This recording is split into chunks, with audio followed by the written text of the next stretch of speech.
लोग एक बार एक साथ इकट्ठा हुए हैं विश्व आदिवासी दिवस मनाने के लिए। क्या आप लोग जानते हैं कि संसार में इतनी सारी अद्भुत और अनोखी चीज़ें हैं, उनमें से एक आदिवासी भी हैं।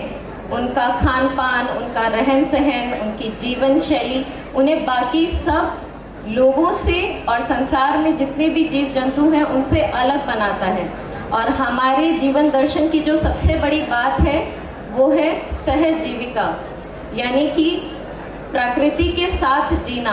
हम जो आदिवासी हैं, हमें और हमारी ज़मीन, जल, जंगल उनसे कभी भी अलग नहीं किया जा सकता है। हम उन्हीं के साथ रहते हैं, हमारी आइडेंटिटी, हमारा जीना सब उन्हीं के साथ जुड़ा हुआ है। तो आदिवासी और प्रकृति कभी भी अलग अलग तरह से नहीं देखा जा सकता है। और इस बार का जो हमने थीम भी रखा है, आप लोग देख सकते हैं, हासा भाषा और आदिवासी जीवन। भाषा एक ऐसी चीज़ है जो मनुष्य के विकास के लिए ज़रूरी है। भाषा के बिना मनुष्य का विकास अधूरा है। और भाषा ही है जो हमारे सामाजिक प्राणी होने का सबसे बड़ा प्रमाण है। और हम यहाँ पर जितने भी हम लोग हैं आदिवासी, आप लोग अलग अलग जनजातियों से आते होंगे। आज हमारी जो नई जनरेशन है, हम लोग कहते हैं कि हम लोग नई पीढ़ी के नए आदिवासी हैं, लेकिन नए आदिवासी किस तरीके से?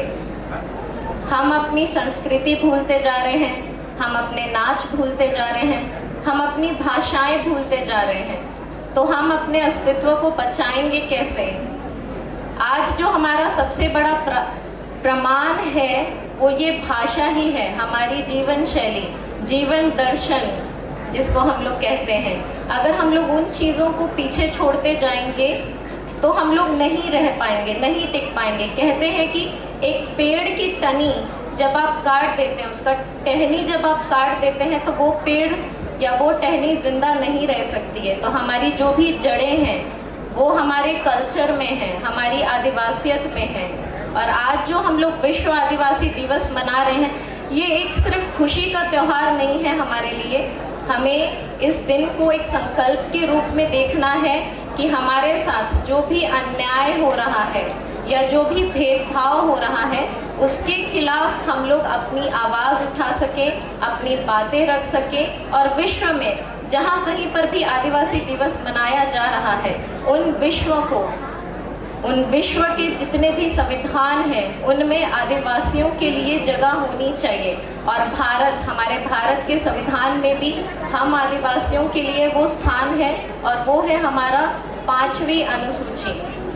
झारखंड के परिप्रेक्ष्य में अगर आप देखेंगे तो वो 5वीं अनुसूची है।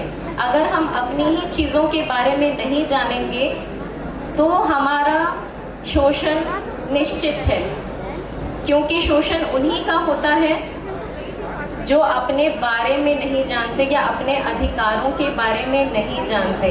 तो आप जो आजकल के जो युवा कॉलेजों में पढ़ लिख तो रहे हैं, लेकिन आप बाकी सारी चीज़ें छोड़ते जा रहे हैं या भूलते जा रहे हैं। आप अपनी ही चीज़ों को पीछे छोड़ रहे हैं, तो आप आगे कैसे बढ़ेंगे? आपको जो चीज़ें बाकियों से अलग बनाती है वो है आपका आदिवासी आइडेंटिटी, और यही चीज़ है जो आपको आगे तक भी बचाए रखेगा। तो अपने पारंपरिक वेशभूषा के साथ साथ अगर आप अपनी संस्कृति के बारे में जानेंगे, अपने इतिहास के बारे में जानेंगे, या अपने जो भी भाषा है उनके बारे में जानेंगे, क्योंकि आजकल जितने भी जॉब्स निकल रही हैं आप देख सकते हैं, उनमें भी आजकल आपको अपनी भाषा आना बहुत ज़्यादा ज़रूरी है। और अगर आप उन चीज़ों को छोड़ते जाएंगे तो आप नहीं कर पाएंगे।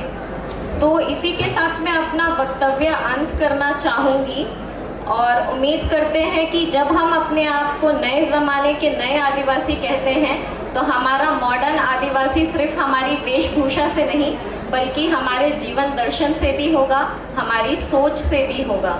हमें सोच से आगे बढ़ना है, ना कि अपने कपड़ों से। तो इसी के साथ मैं अपना वक्तव्य अंत करना चाहूँगी, और एक बार फिर से सबों को विश्व आदिवासी दिवस की हार्दिक